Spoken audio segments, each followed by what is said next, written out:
Ouais, elle rentre immédiatement au Panthéon, ce qui est rarissime, hein. Victor Hugo avait eu cet honneur en 1885.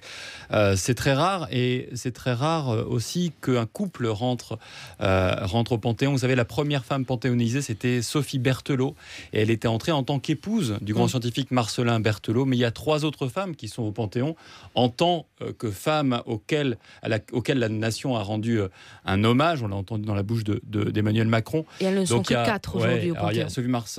Sophie Berthelot, et puis en 1995, François Mitterrand avait voulu l'entrée de Marie Curie, la scientifique, morte alors là bien plus tôt, donc il y a un décalage. Et puis, souvenez-vous, en 2015, c'était Geneviève de Gaulle-Antoniose et Germaine Tillon qui étaient entrées ensemble, toutes deux avec des parcours qui ne sont pas si éloignés que ceux-là de ceux de Simone Veil, hein.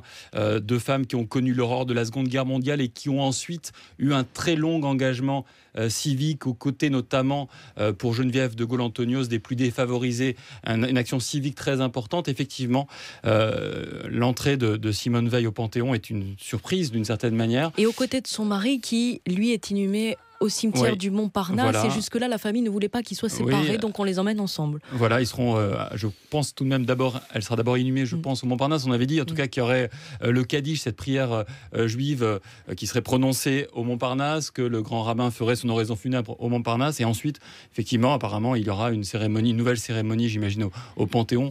De mémoire, ce sera la 76e personne inhumée au Panthéon, avec donc son mari, 77e personne.